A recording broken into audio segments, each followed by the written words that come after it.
साथीहरु सबैजनालाई नमस्कार।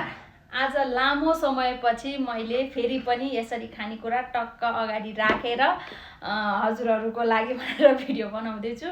खासमा आज चाहिँ मैले बिहानैदेखिबाट रक पेपर सिजर वाला गेम खेल्छु भन्ठानेर चाहिँ बिहानैदेखिबाट खानेकुराहरु यताउति प्रिपेयर गरिरहेको थिएँ। कारणवश रक पेपर सिजर गेम खेल्न पाइएन, त्यही भएर अब केही न केही त युटिलाइज गर्नु पर्यो भनेर चाहिँ म चाहिँ मुकबाङ भिडियो बनाउँदैछु। लामो समय भएको थियो हजुरहरुसँग मजाले बसेर मुकबाङ भिडियोहरु नगरेको, त्यही भएर भिडियो पनि हुन्छ। अब बनाउँछु मैले खासमा रक पेपर सिजरको लागि भनेर बनाएको थिएँ, त्यो भएन। जे भए पनि यसो तपाईहरुलाई रमाइलो। अनि आज चाहिँ मसँग के छ भने यहाँ पानीपुरी छ हैन, अनि त्यसपछि यहाँ मोमो छ, चिकन मोमो, अचार, यो पानीपुरीको पानी खान्छु ल। पहिलासँग पानीपुरीको पानी मात्र हैन, पानीपुरी नै खान्छु। अब मुकबाङ भन्नाले अरूको जस्तो शान्त चुरुम चुरुम वाला चाहिँ मेरो हुँदैन हैन, गफ वाले हुन्छ। खाइ ल।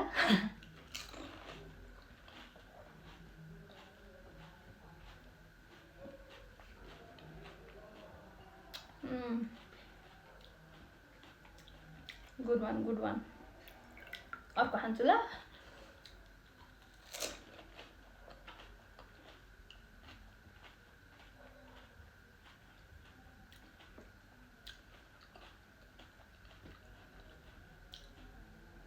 ओसिहाल्छ नि त, त्यही भएर सुरुमै खाएको के।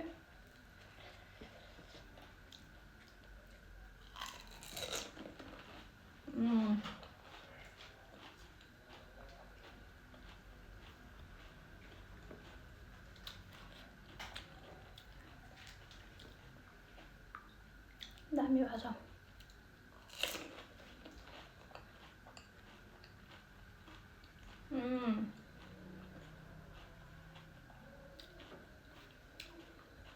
चोखा देखाउनु थाले ल, यस्तो यस्तो गरेर चाहिँ फेरि के गर्दै के भन्ठान्नु होला।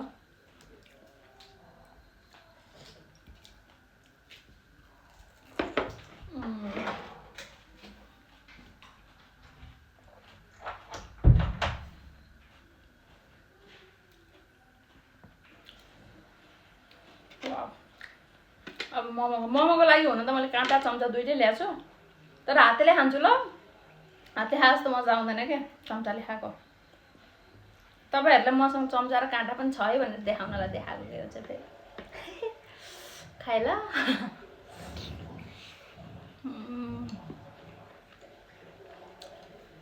देख्नु भएको छ कस्तो मजाको। वाउ।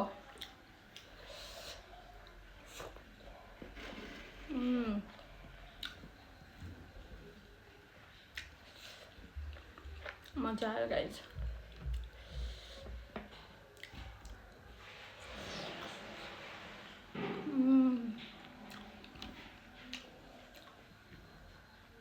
दिल खुश।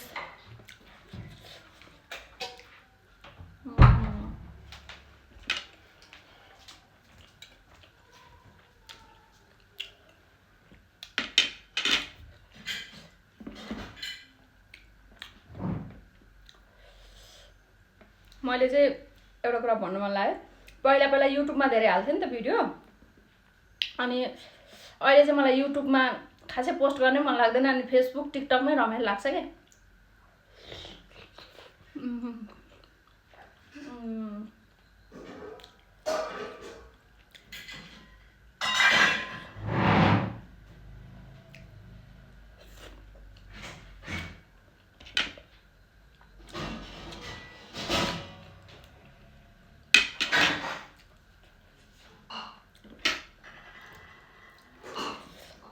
मेरो मुकबाङ अरूको मुकबाङमा आवाजै आउँदैन, मेरो मुकबाङमा चाहिँ ब्याकग्राउन्ड म्युजिक पनि आउँछ है साथीहरु। यो चाहिँ खतरा खालको मुकबाङ हो फेरि मेरो, ब्याकग्राउन्ड म्युजिक सँगै।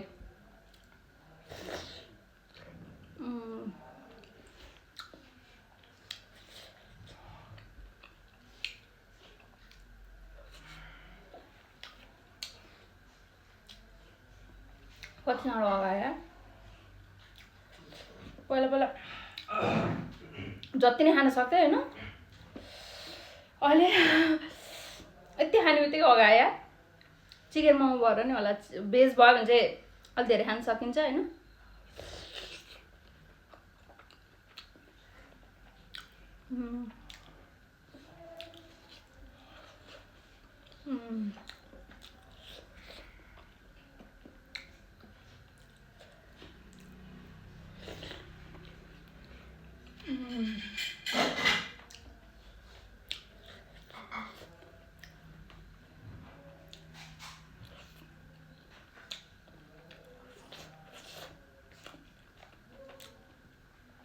अघि के भन्दै थिएँ मैले, खासमा के भन्न खोजेको थिएँ भने मैले युट्युबमा अलिक कन्टेन्ट हाल्छु भनेर सोचेर कन्टेन्ट हाल्न थालेको चाहिँ ठ्याक्कै कोभिड थियो नि।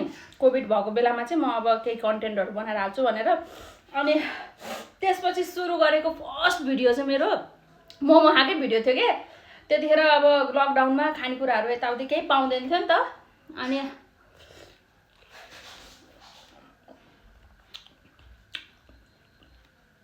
त्यतिखेर चाहिँ घरमा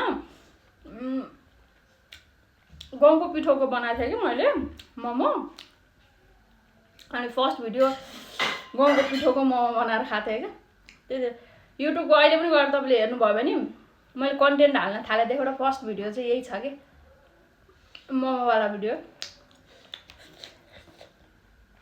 खै कतिवटा मोमो हालेको थिएँ थाहा छैन साथीहरू। 1 2 3 4 5 6वटा मोमो लास्टै धेरै भयो। मुकबाङ भिडियो बनाउँछु भनेर तम्सिन त तम्से, त्यस्तो धेरै उ छैन मसँग। अब यो एउटा ब्याग म खान सक्छु जस्तो लागेन, यति खान्छु अनि आजको लागि इनफ ल।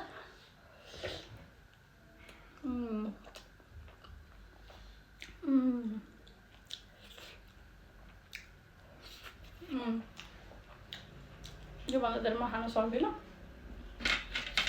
आजको मुकबाङ भिडियो भनौँ कि के भिडियो भनौँ, मेरो गन्थाने कुरा यही हो। आजको भिडियो यही भयो। राम्रो लागिहाल्यो भने लाइक पनि ठोकिदिनु, कमेन्ट पनि ठोकिदिनु, सेयर पनि ठोकिदिनु। मन परेन भने यहाँसम्म हेरिदिनु भयो, त्यही ठुलो कुरा छ, केही पनि नठोक्नु। बाई बाई, सबैजनालाई धेरै धेरै माया। Love you all, see you.